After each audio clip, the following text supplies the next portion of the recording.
We're back on What the Funk with my bud, Selig. That's right. Bud Selig. Aha!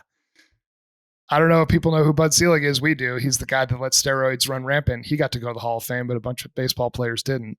Good job, Bud. But anyways, we're not here to talk about baseball today unless we want to.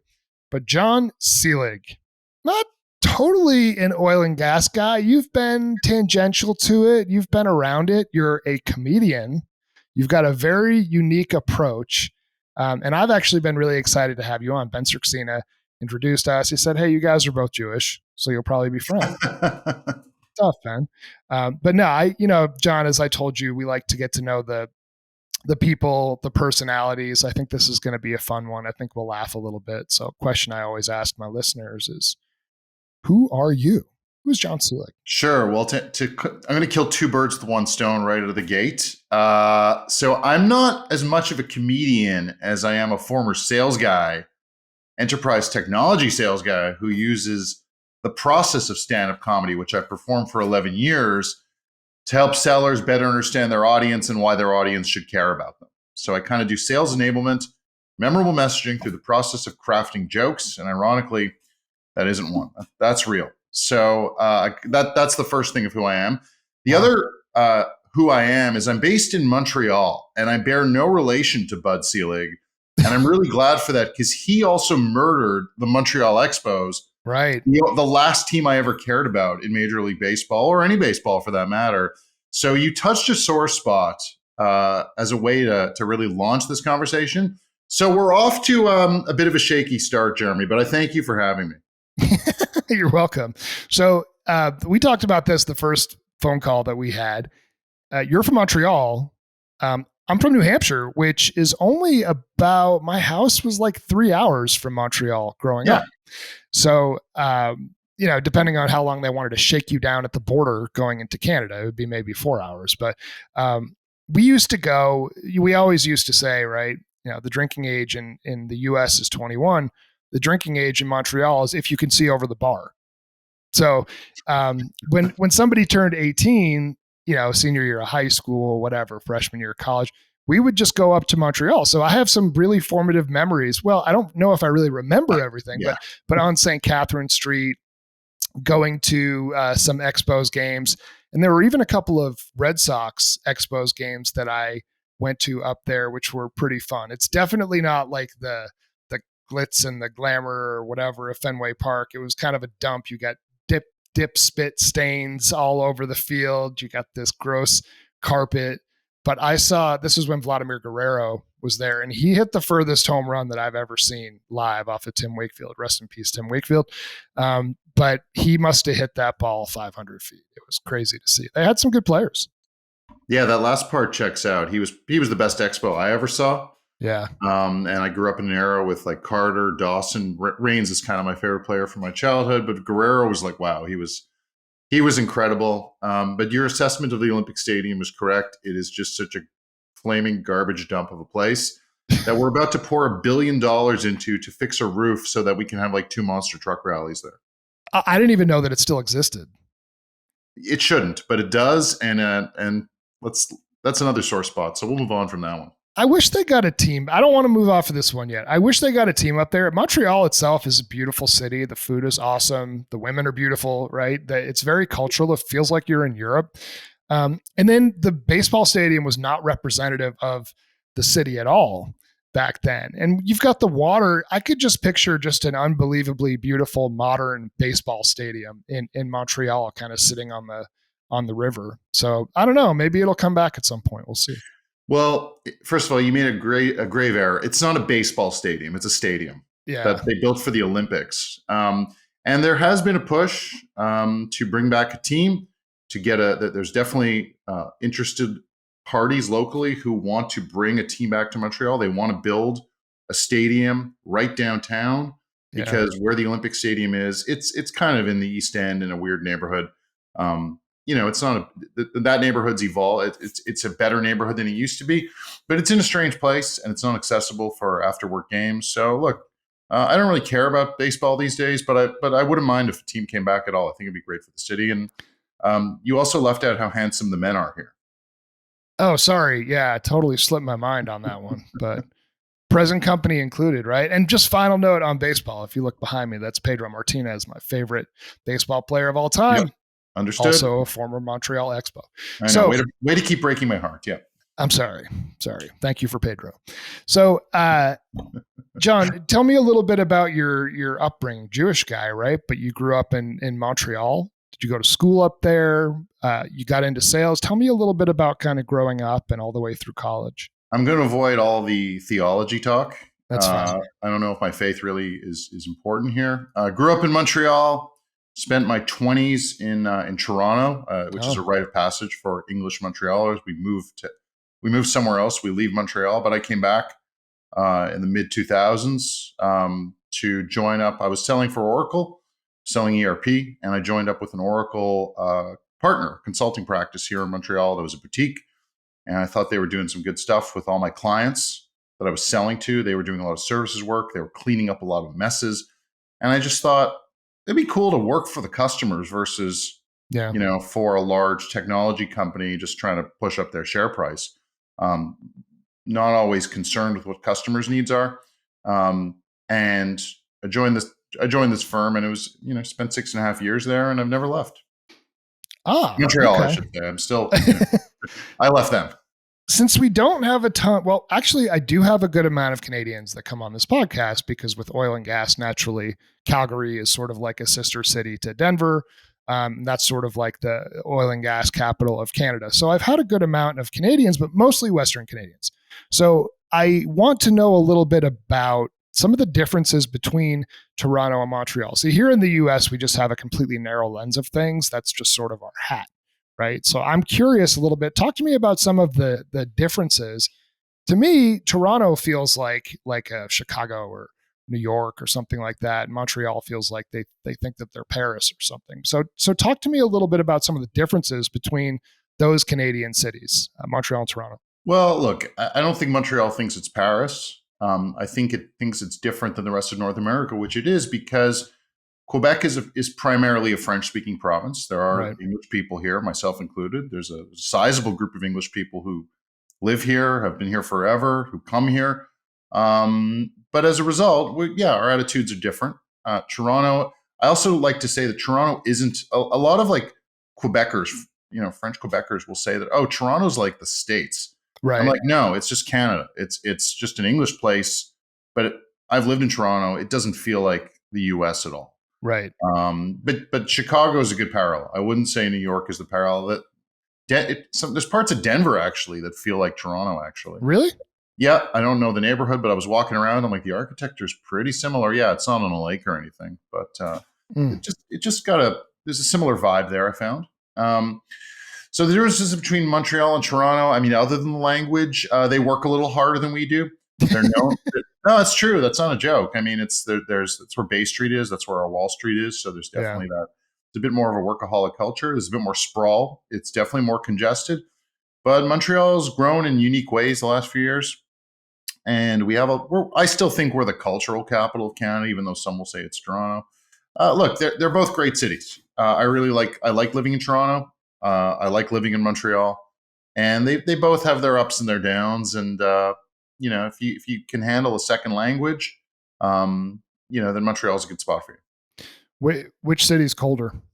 Oh, Montreal, there's no doubt. Yeah, Montreal. It's absolutely freezing. We went up there for Y2K New Year's, and the walk back from whatever we were doing, getting pizza at a bar or club, to the hotel was like the coldest that I've ever been in my life. It is brutally cold there. And where is it more expensive? Oh, Toronto by far. Toronto as well. Okay. Yeah. Although Montreal has gotten since the pandemic has gotten considerably more expensive. We had this reputation for being a dirt cheap place that attracted a lot of artists, but there's a housing shortage. Rents have gone up. Everything's gone up here. Housing prices are pretty expensive. So we're catching up. We've narrowed the gap. I would say. I wouldn't say we're catching up, but we've narrowed the gap a little Yeah, bit. interesting. I Yeah. feel And like I by need to the go. way, also just to be clear, we're not as cold as you remember it. Things have changed in Montreal. I don't know if we've moved south or something like that, but the winters aren't as brutal as I once remember them and as you remember them. This has been a mild December in general. I mean, I'm looking outside right now, and it's our seasons here in Colorado can be weird. I think April's one of our snowiest months, but it's got to be like 60, 65 degrees out, big blue sky, no snow on the ground. Generally speaking, this year has been a little bit warmer, summer all the way through. So Montreal will become like New Hampshire, a more desirable place if temperature keeps ticking up a couple degrees as we go, through the century. So, Yep. But there's um, a border that people can't cross. Man, they can't just walk over and say, we're setting up shop here. So just be mindful of that. You're trapped there. you can't leave now. You just can't leave. I'm fascinated by you, particularly because when I think about sales, right, particularly quota driven technology sales, it's serious business, man. Mm. It's hard, right? It's cutthroat. And here you are bringing comedy into it. Like how did this happen? What was the evolution of you saying, you know what? Everybody is so serious and stressed out and it's so quantitative and numbers driven. Why don't we have some fun? And why don't we differentiate ourselves?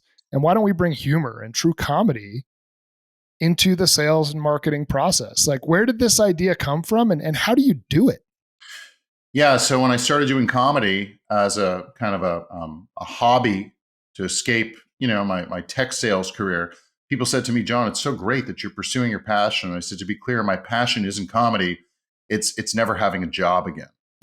And so Nice. I started this to kind of because the first time I was on stage, I realized this is sales, except with a Yeah. much crappier comp plan. Like I need to show this audience I understand their challenges and their pains, and I need to quickly earn their trust, get them to say, "Hey, this guy gets us," and I need them to keep reacting emotionally to what I'm saying in order to keep them engaged. And Right. if you kind of like look at a bit or a joke or a one liner the comedian does, that's kind of like a sales opportunity. Maybe it's a longer one, maybe it's a larger one, maybe it's a smaller one. But if I get the audience to laugh, it's like I closed a deal. Yeah. And if I can get X amount of laughs in the time that I'm given on stage, whether it's 5 minutes, 7 minutes, 10 minutes, 15 minutes, it's like I hit a quota.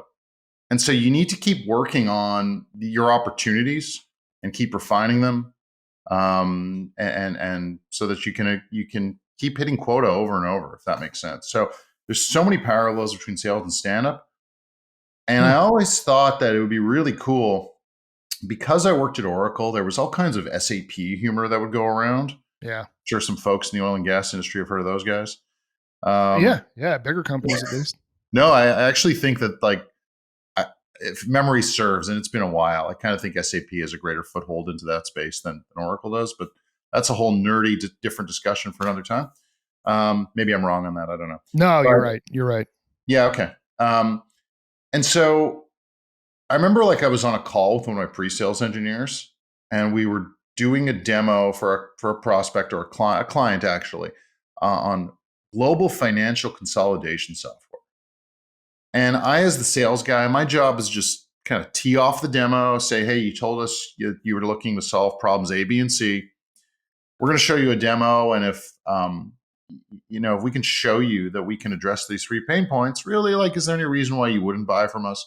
That was kind of like a tactic we used. But like once the demo would start, I'd kind of like, don't tell my old bosses this, but I'd kind of go to sleep. Like Yeah. No, you I'd you have turn you turn your camera off, you go to the fridge, you get a beer, right? And then you put your feet up. That's what we do as sales guys, right? Well, there was no cameras back then. We were working in the Yeah. office, and this is ancient history, perhaps. But and I just remember saying I'm gonna kind of tune out, but there's always like these happy ears that go off at certain moments, right? Sure. You're sort of like your ears become radar to detect certain things.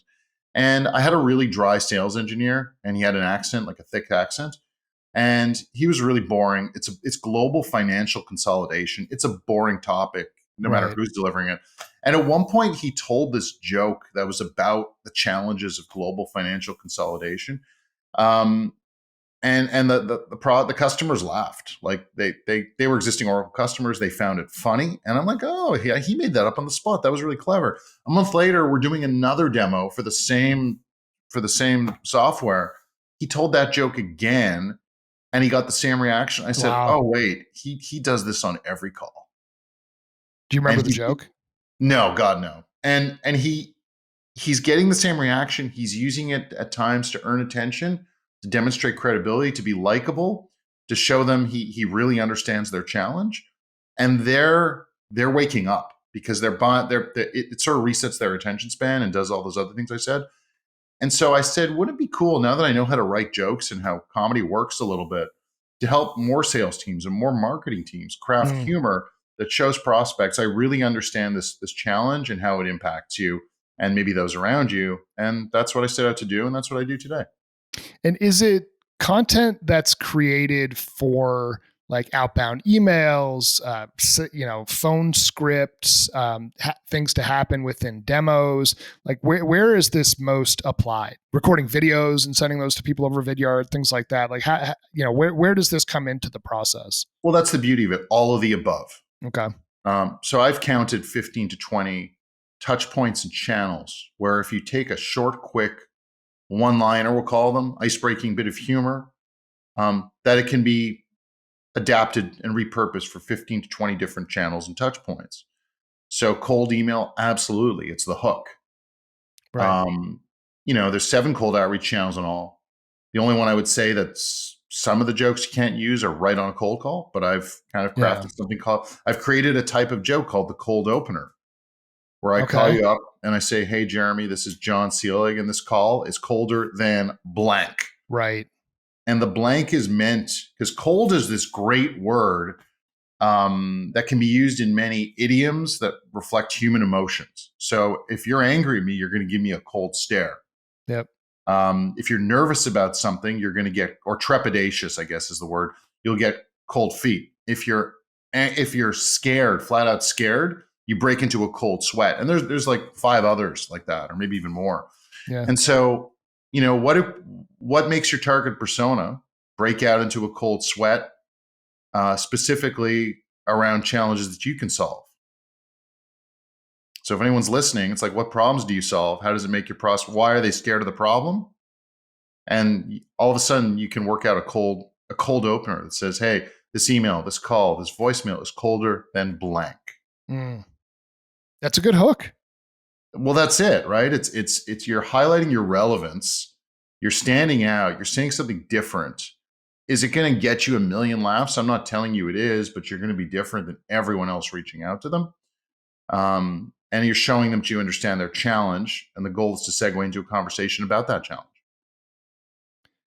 Do you have metrics, or do you believe that it actually leads to more responses, better engagement, more authentic human connection when you leverage jokes as part of a sales process, particularly in an opener? So I have a client who told me they closed some revenue off a cold email. They didn't quite give me metrics, but one of my clients told me that he closed 160K, and they were small SaaS, 160K of net new revenue in just 2 months using these icebreakers at their trade show booth to engage Okay. visitors to the booth, to educate visitors like on the problems they solve. And when he told me that, I fell off my chair. So they were like, this is the CRO, and he only had a team of 5 reps. And I wrote them a whack of jokes. I do something called humor as a service. Humor as a service, Haas. You got it. You even pronounced it really well. I like that. And the goal is not to arm them with like a whole stand-up comedy act. It's like find a joke or two that you feel will be a great icebreaker to explain prospects or what problems you solve for them, how you make their lives better, and get into a conversation about those topics. So that's the best use case and the best metrics I have. I have individual reps who message me and say, this works so well, while their bosses aren't always tracking it because they're worrying about a million other things. Yeah. I can show you so many screenshots. I use the same joke on so many people that I reach out to. This on LinkedIn. So if I send you a LinkedIn connection request, I include a note inside the request, and I say, Jeremy, hope you accept this request despite it being colder than the relationship between sales and marketing. Nice. And Yeah, I and could I actually pull yours up. It was something funny. I remember that. that's it. And it's like people say to me, "I'm accepting. This is the greatest request I've ever got." I'm like, it's kind of sad if you think about it because I don't think It it's that really great. is. It The bar is really is. kind of low, people, is really all we're trying to say. And it doesn't take that much effort to stand out if you grab a pen, paper, doc, and just start to get some sort of get your relevance to your prospect on a paper, learn a few fundamentals of crafting humor. It can be done, and it could be exploited over and over to delight people and to get into conversations. So is this like your full-time job? This is what you Absolutely, do. this is what Humor I as do. a service. You've started a company where you do humor as a service.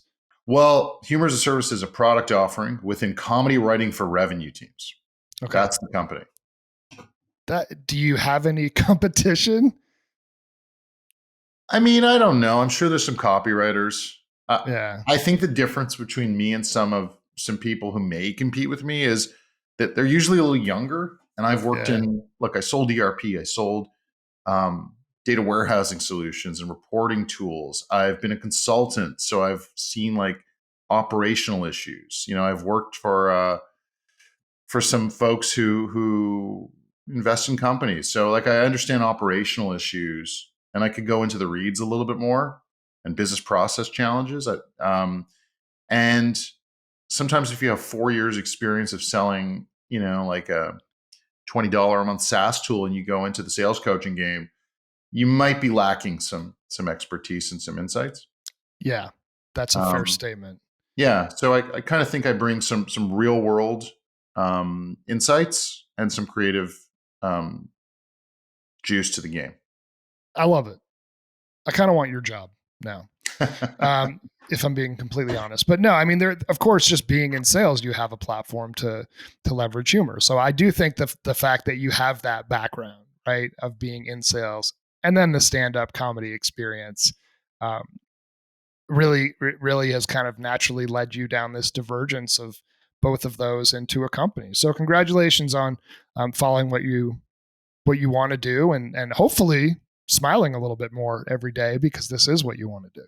You know. Yeah, listen, it's some people, not going to tell you everyone in the world gets what comedy writing for revenue teams is all about. Um, some people say, "Oh, you can't train our reps to be funny," and I'm like, "I'm not going to train your reps to be funny. We're going to use the process of writing humor to better enable them." Right. So it's that's a bit of a, some people don't get that, and that's fine. I wouldn't expect them to at first blush. Um, and sometimes, maybe you do just need the messaging versus the enablement piece. Some companies, I love writing jokes about really esoteric problems, business problems. So, for example, worked with a company, they were doing, um, they're a software that helps privacy and marketing teams manage their global privacy compliance efforts. Okay. It's really boring stuff, but Dry. like it's fun to just convert the real problems they're solving into a short, quick message that people go, "Oh, that's funny." Like Yeah. that's a lot of fun. Love it. So you do you still do stand up comedy, or you're done with that? I'm in and out. I go through moments where I'm like, you know what, I want to get on stage and test some new ideas, and I want to try and refine them because that the process is the most fun part. But comedy it's a scene, and if you're not in with the right people, sometimes you don't get onto the right shows. So I get frustrated with that a little bit, even though sometimes my material gels and it's coming together, but there's these roadblocks. And I'm a bit older than a lot of people who run things, and I've sort of learned to just accept that I'm going to use comedy more for what I do, to kind of like, listen, I speak and I present, so kind of it gives me some stage time, and it helps me just get a little more comfortable. But I performed for roughly, I don't know, but like when the pandemic hit is kind of the beginning of my slowdown point. Right. And I used to do clubs and bars and festivals and, crappy open mics as well. So I did it all for, I don't know, 8 years or whatever before the pandemic hit. Well, I think a lot of people have aspirations to do that. I mean, I think deep down I kind of do, but I've always been worried about like, well, what if you forget a joke? What if you freeze? What do you do? Has that ever happened to you? You ever Oh my gotten booed off God. stage or forgotten your talk track? while It you is were my up number there? one kryptonite. Yes, because I'm a writer more than I am a performer Yeah. who wants to like just interact with the crowd and say spontaneous stuff. Like I'm a guy who writes stuff and I want to deliver it. I want to remember it and I want to deliver it. And my third time on stage, my first two times went pretty well. All things considered, they went fine. And my third time on stage, I hit the royal trifecta of suck, which Nice. is like the room was only comedians, and it was my first time performing to only comedians. And I had seen these guys do really well. And I thought they're really funny.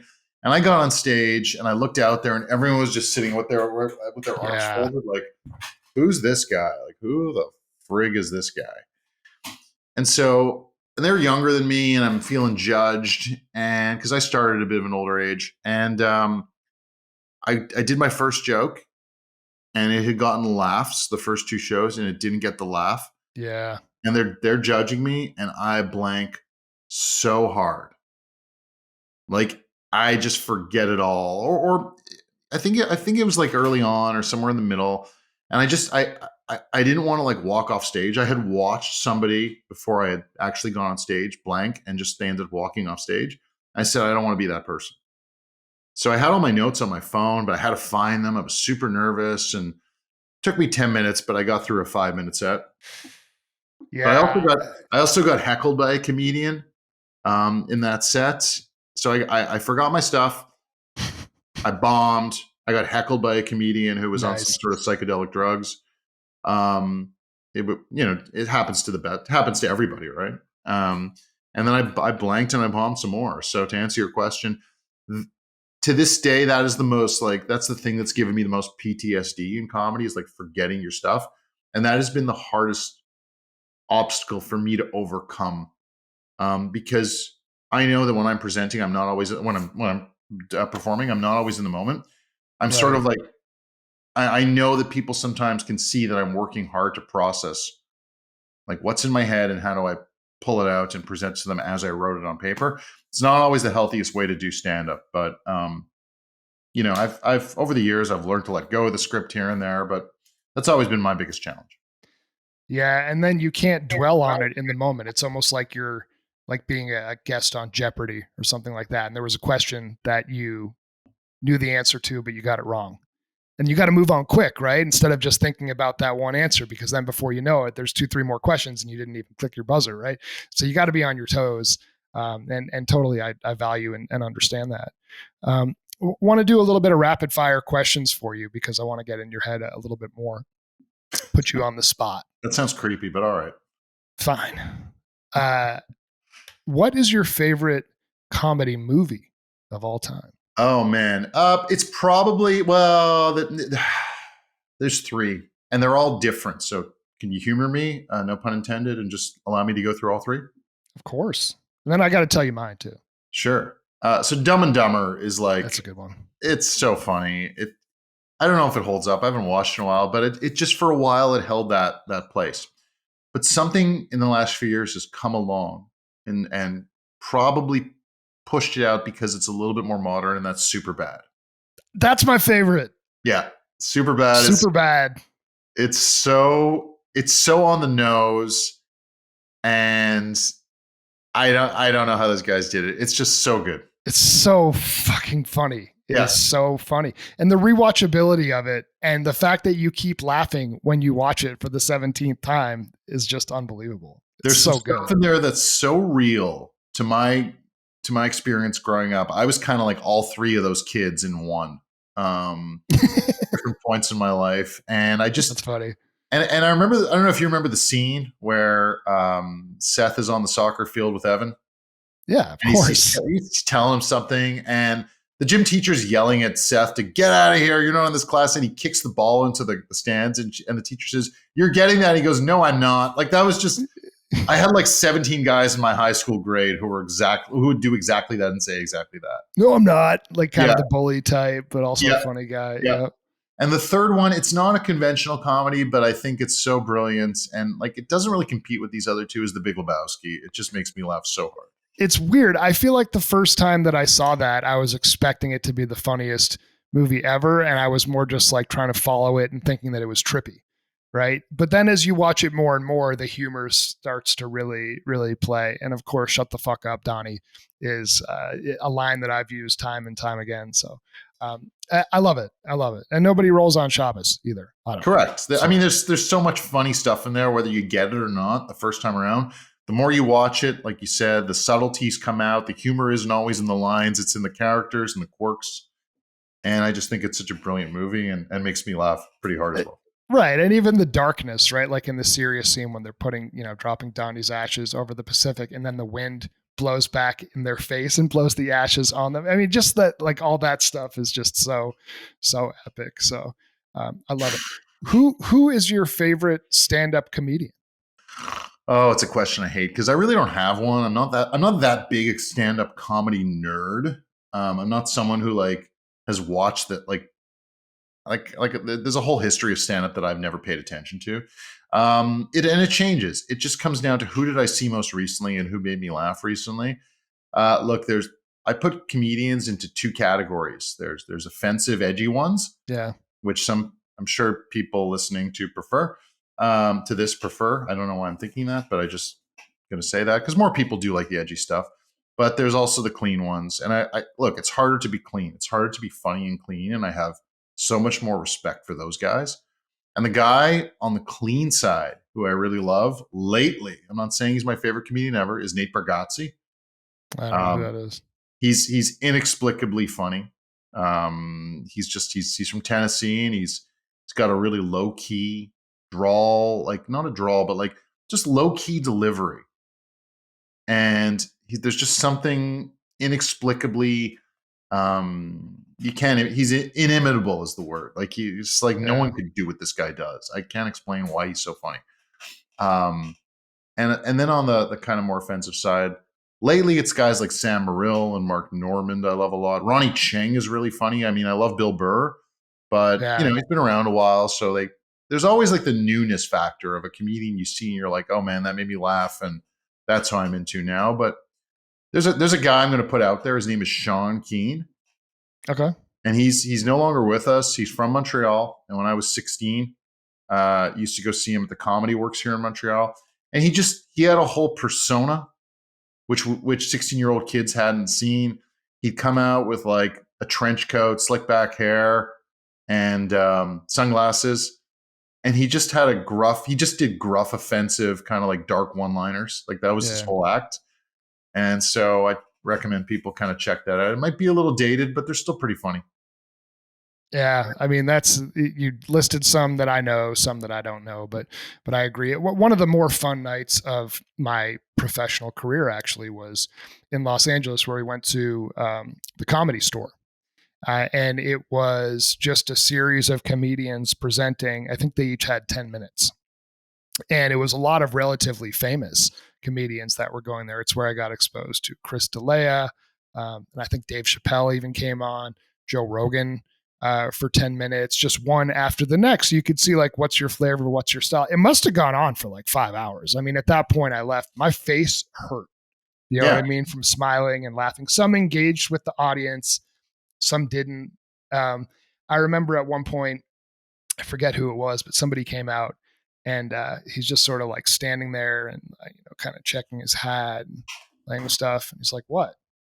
And the crowd's like, "Come on." He's like, "What? Like when you go to work, you just start working right away, right? You don't Yeah. just kind of fuck around for a couple minutes, right?" So I just thought, all right, that's a fun way to engage and differentiate. So, but it I was mean, fun. you're touching on something, which is comedians. They know how to like call out the elephant in the room, whether it's something that's literally in the room or whether it's something that society is confronting.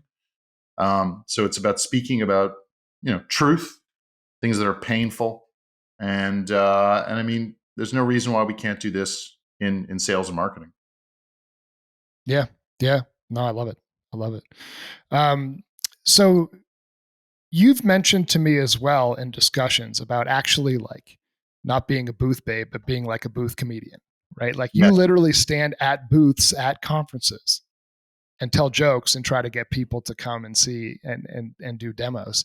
Is this really a thing? You actually do this? Well, full transparency, I haven't done it yet, Okay. but my client who I mentioned earlier, the one who closed significant revenue, they just took the jokes I wrote and did it themselves. And that's Got an it. approach. But not everybody is able to sort of kind of be a little shticky, I guess you can say. And so I'm looking to work with companies to help them engage visitors to their booth to sort of get the conversation started around the problems they solve for anybody at that, let's say, trade show. Alternatively, some booths don't know how to drive traffic in the first place. Maybe your giveaway isn't going that hot. Other than so there's two ways I can help. Number one is, do you want to improve how you engage visitors to your booth? So imagine, Jeremy, like you're a sales guy for the company that I'm working with. Correct. Somebody wanders over and is like, they're kind of looking around, and we have a choice. We could say, hey, do you want to enter a giveaway? Do you want your badge scanned? Which no one does, right? But what if I say, hey, do you want to hear a joke about project management of your what's the correct terminology? I'm going to expose myself here, but like for, let's say, a project site, we want to measure a given drilling project. Is that a good way to put it? There you go. Measure the effectiveness or the cost of a specific drilling project. Let's say that's what your company does. Hey, you want to hear a joke about the challenges associated with effectively measuring profitability of a drilling project? I mean, what's that other person going to go? They're going to, the likely response is like, all right, what do you got? Yeah. Right. And so at that point, I deliver a joke or two that highlights, again, these challenges of what sucks about measuring profitability. And two things are going to happen. Yeah. Either they're not going to laugh, and at that point, they're going to go, well, that's interesting, because the joke is rooted in real truth and subject matter expertise. Right. So they might go, that's not very funny, but like, I want to talk about that. Great. You as a sales guy, have your conversation. I'm going to go see if I can make someone else laugh. But if they do laugh, at that point, you can go to them, well, why are you laughing at that? And they're going to say either because it was a problem in the past, it's going to be a problem in the future, or it's a problem right now. And either way, you're in a conversation with them about something that matters to them. And the ice has already been broken. Meanwhile, I sidle off and I go up to someone else and say, hey, you want to hear a joke about managing profitability of your next drilling project? Right. And another sales guy is standing next to me, and someone's like, same idea. All right, what do you got? And it's just a way, like, if I can do that all day, I'm confident I get sellers into more conversations, book more meetings. And if they're not having traffic, I'll do a 5-minute stand-up set every hour with the jokes that I've written. And hopefully we can get people talking about it, engaging people. I mean, this is awesome. And then, at a show where people are walking around and talking, maybe you get some of that, like, hey, did you go to the joke guys booth? Right? They got like a comedian over there making jokes. It's actually kind of good. Like this is cool. I got to give you credit, man. I mean, obviously this is creative and it's bold, and I hope you can continue to monetize it. But I feel like I need to bring you with me to a conference or something like that. Let's do it. Let's write some jokes. Let's film some reactions to people's. That's a good idea. Yeah, and I also think every company that I work with, or just take the jokes that I write and deliver themselves, they can be recording those reactions and turning them into content for whether it's LinkedIn, not just for the company page, but for people's personal brands. I'd like to do would just get a Slack message in the background or something? I did. No, I'm just kidding. I'd like to do some more of that too. Not too long ago, I filmed I had a professional TikToker follow me around and sort of film like a day in the life. And it was just like mostly all serious.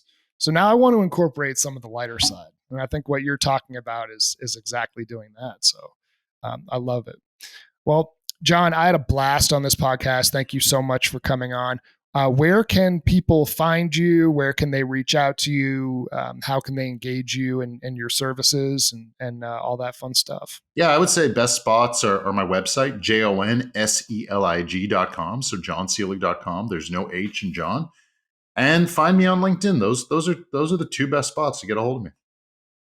Well, that's great. That's great. And hopefully you start putting some more, or you continue putting more jokes and content out there that people can relate to. It is particularly niche. right? What you're doing now. So not everyone's going to find everything funny, but Jon Selig, JonSelig.com, and you can find him on LinkedIn. Jon, this was a fun one, very different from most of the other podcasts we I bet. have, but certainly enjoyable. So thanks for No, coming on. thanks for having me. And this has been a blast. And I can't thank you enough.